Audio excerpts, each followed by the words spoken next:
Philippe Capon, vous êtes porte-parole du syndicat UNSA Police. Secrétaire général. Pardon, secrétaire général. Voilà, merci. Hugues Moutou, préfet, spécialisé questions de sécurité. Vous avez écrit notamment le dictionnaire du renseignement. Et puis Dominique Sopo, président d'SOS Racisme. Merci à tous les trois. Est-ce que, à l'écoute du procureur qu'on vient d'entendre ensemble, vous avez le sentiment, Philippe Capon, que il peut y avoir un risque concrètement de bavure policière, d'erreur du policier qui est en cause? L'affaire est grave, comme l'a dit le procureur, dramatique, tragique. La mort d'un homme est toujours une tragédie. L'intervention dans ce type de situation est toujours complexe. On a, comme l'a précisé le procureur, une personne qui contrôlait, et dans les faits qui nous sont remontés, qui me sont remontés, c'est au moment où les policiers manifestent la volonté d'interpeller cette personne qui leur a donné une fausse identité, qui leur a raconté en clair pas la vérité, qui a cherché à cacher son identité. Les choses ont dégénéré. La marche arrière qui effectivement est prouvée, puisque le procureur a fait mention de cette marche arrière, qui, sur les éléments encore une fois qui m'ont été remontés, a été très rapide, très violente. On se retrouve dans une situation où le policier forcément réagit sur un élément qui est nouveau aussi dans le cadre de la loi. On a des lois qui ont évolué. La loi de sécurité intérieure, qui a été également citée par le procureur, fait rentrer ce type de situation dans un refus d'obtempérer, qui n'est pas forcément la légitime défense. C'est un des nouveaux cas, des 5 cas de l'usage des armes, dans lequel nous estimons, nous, à l'UNSA Police, que la situation dans laquelle se trouvait ce collègue doit pouvoir correspondre à ce type de situation. L'enquête reste en cours, les auditions. Le refus d'obtempérer qui permet, c'est nouveau, de l'usage des armes avec une jurisprudence qui pour l'instant est complètement inexistante, puisque c'est une loi qui est récente, qui date de l'année dernière, de 2017, sur laquelle effectivement nous attendons les éléments et la façon dont les choses vont se passer. Il faut aussi prendre en considération que ça se passe en quelques secondes, c'est très rapide, et après on a toujours tendance à refaire l'histoire. Mais le collègue est intervenu dans des conditions difficiles.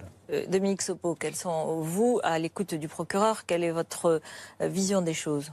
D'abord, on peut faire remarquer que le procureur prend beaucoup de précautions, à juste titre, pour faire en sorte que la vérité soit dite. Ça change parfois de certains procureurs qui, avant que l'enquête soit faite, disent qu'il n'y a rien à voir. Donc c'est quand même plutôt une attitude qu'il faut saluer, qui d'ailleurs est une attitude normale, si je puis dire. On voit bien que c'est une affaire effectivement qui est très grave, qui pose la question d'utilisation d'armes à feu dans des conditions très particulières, parce que là effectivement le cas de la légitime défense ne semblerait pas en tout cas entrer en ligne de compte. Et je tiens à faire remarquer, puisqu'on vient de parler de la loi sécurité intérieure qui change les règles d'usage des armes à feu, que cette loi sécurité intérieure, au point de départ, a été élaborée notamment dans le cadre du terrorisme. Et on voit bien tous les problèmes que pose le fait de tripatouiller parfois la loi et de faire en sorte de changer les conditions d'utilisation des armes à feu, avec d'ailleurs ce chiffre qui circule, qui avait été donné il y a quelques semaines maintenant, sur une très forte utilisation des armes à feu. C'est l'IGPN lui-même qui, le 26 juin dernier, note qu'il y a un recours aux armes à feu chez les policiers qui a bondi de 54% entre 2016 et 2017. Il faut dire que c'est aussi des années dans lesquelles il y a eu des attentats terroristes. Bien sûr, mais je fais remarquer que là, on n'est pas tout à fait dans une histoire de terrorisme. Évidemment, c'est cela. Hugues Moutou. Bien sûr, simplement à chaud, cette utilisation croissante des armes de service par les fonctionnaires de police, et de gendarmerie d'ailleurs, est à mettre en corrélation avec le nombre grandissant de blessés et tués en opération. Je pense qu'il faut être prudent à ce stade. Le procureur l'a rappelé, c'est une tragédie. C'est une tragédie, bien évidemment, pour la famille de ce jeune. C'est une tragédie également pour les forces de l'ordre qui sont intervenues, l'équipe et le tireur. Il faut quand même le dire, c'est traumatisant. Et un fonctionnaire de police et de gendarmerie en France n'utilise pas par plaisir ou par envie de faire un carton son arme de service. Je crois qu'on doit être rassuré, surtout. L'IGPN est saisie. Je rappelle qu'en 2017, l'inspection générale de la police de nationale, la police nationale, des polices, je rappelle que la police est sans doute le corps de fonctionnaires le plus contrôlé en France. Vous avez eu l'an dernier 2077, je crois, condamnation, enfin sanction disciplinaire plus exactement. Donc on peut être totalement rassuré. Le procureur était très rassurant en la matière. Ensuite, je crois qu'il y a deux choses. Il y a d'une part cette intervention, et nous verrons si elle est fondée, si l'utilisation de l'arme de service était proportionnée. C'est l'enquête qui le dira. Et puis, il y a les violences urbaines. Il y a le contexte extrêmement tendu du quartier. Le procureur l'a rappelé également au début de son intervention. Il y a eu des tirs de Kalachnikov quelques jours auparavant. Lorsque l'on déploie des unités de maintien de l'ordre comme les CRS dans le cadre d'une opération de sécurité publique, c'est toujours parce qu'il y a un quartier très chaud avec un risque de dérapage. Voilà. Donc il faut se mettre à la place de ces fonctionnaires qui interviennent dans une situation qui est assez compliquée. Qu'est-ce qui peut justifier ce ne sont pas des habitants qui descendent dans la rue pour brûler des voitures et caillasser les forces de l'ordre. C'est ce type d'émeute urbaine est la plupart du temps menée par des professionnels du désordre et de la délinquance. Voilà. Et ce jeune, le procureur l'a rappelé, avait quand même des antécédents assez sérieux. Ça n'excuse absolument rien. Et si le fonctionnaire a fait l'utilisation de son arme en dehors du cadre légal, il sera sanctionné. SOS Racisme par votre voix, Dominique Sopo s'inquiète de la dégradation des relations entre les policiers et les habitants. On va y revenir avec vous.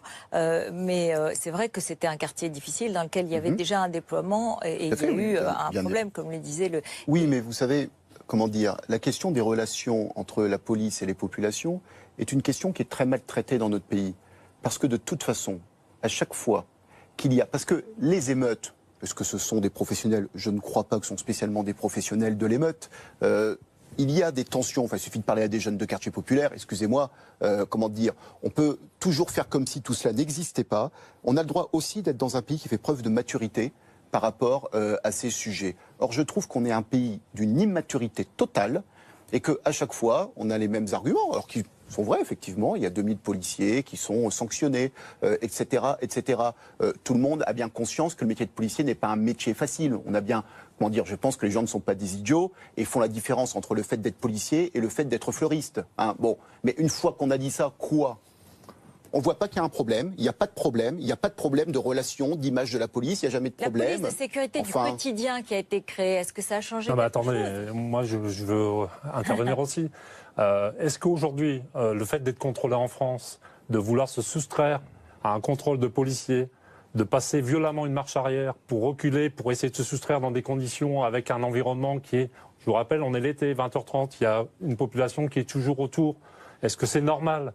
Je dis pas, je justifie pas, il y a une enquête, mais quelqu'un a dit que c'était normal. Il risque de le procureur n'a pas dit que c'était normal. Non, mais moi quand je suis contrôlé, quand les citoyens normaux français sont contrôlés, ils se soumettent au contrôle. Non, mais écoutez, et donc on a une escalade en France, les policiers n'interviennent pas avec l'arme à la main. On n'est pas aux États-Unis, donc il faut rétablir les choses. Donc si l'arme est sortie, c'est qu'il y a... Non, mais si l'arme elle est sortie par le fonctionnaire, c'est qu'une situation de danger, Monsieur Sopo. Donc on est sur une situation particulière. Vous êtes en train de vouloir faire passer cette intervention comme une intervention de routine qui a dérapé. C'est faux. On est sur une intervention particulière. Alors, pourquoi vous êtes tellement gêné parce que je dis que vous délégitimez ma parole. Je ne suis pas gêné. Monsieur, est-ce que j'ai dit à un moment donné que c'était normal de ne pas, comment dire, faire droit à une opération de contrôle? Est-ce que j'ai dit... Non, mais on a l'impression que vous banalisez ce type de... Non, mais est-ce que j'ai dit, ça m'a terminé, est-ce que j'ai dit que c'était une opération de routine? Est-ce que vous m'avez entendu dire cela? Non, mais alors qu'est-ce que vous voulez dire exactement? Alors qu'est-ce que vous voulez dire? Que les relations sont dégénérées? Là, en l'occurrence, c'est pas les relations quotidiennes, c'est un événement particulier. Mais, tout à fait. Mais en fait, j'évoquais autre chose. C'est le fait que dans ce type de situation, il y a souvent des violences derrière. Il faut aussi analyser pourquoi il y a ces violences. Et ce que je disais, c'est qu'on ne peut pas simplement...